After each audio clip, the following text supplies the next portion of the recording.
And there were already so many historical similarities between the two countries. It's just horrifying to think. I mean, it's scary. I don't used to it was. I mean, back in the '90s, one of the first things I learned how to say when I learned to speak Croatian was "Amerika je dosadan," which means America is boring. That was going to be my answer. If anybody had a question for me as to why I was in Croatia or Bosnia, that was going to be my first answer, and it was true. I was bored. I thought those drive-by shootings and gang warfare and stuff like that was not very interesting.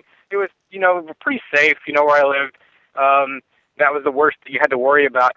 Places where entire towns were burning down, that was interesting to me, and I wanted to see it. And it was exciting, and I was full of life, when I was over there. It was like I just sprang to life, and I would be depressed when I would get back.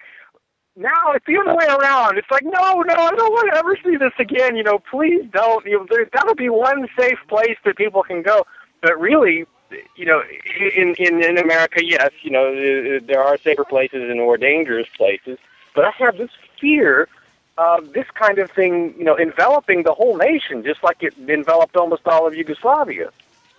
And really, that's a real good comparison, because Yugoslavia was sort of a hodgepodge country of different cultures that were all sort of glued together by this government, and a map that was drawn by dignitaries in a different country and just imposed upon people.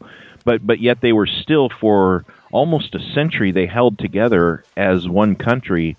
And then it just seemed like, at least from looking at it from the outside, it seemed like overnight that thing, that imaginary binding that held them vanished, and all the groups fell apart.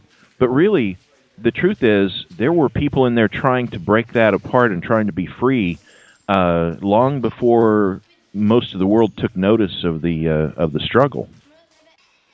Yeah, I mean, Croats had been, they felt completely undermined by Belgrade for the entirety of their involvement in Yugoslavia, even before World War II.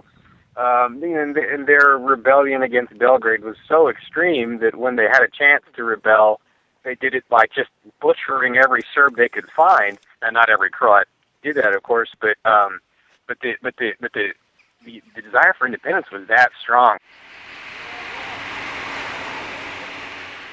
And the real thing that made it happen, though, was not the Croatian separatists. It was just the fact that the central government in Belgrade kept overplaying its hand and just acting as though they could just pretty much do anything they want. And really, I mean, it's more complicated than that, because it really, as I think about it, Milosevic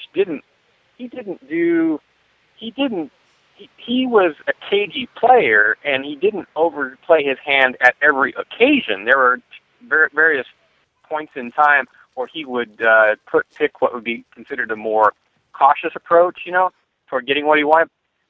He was nothing like the current United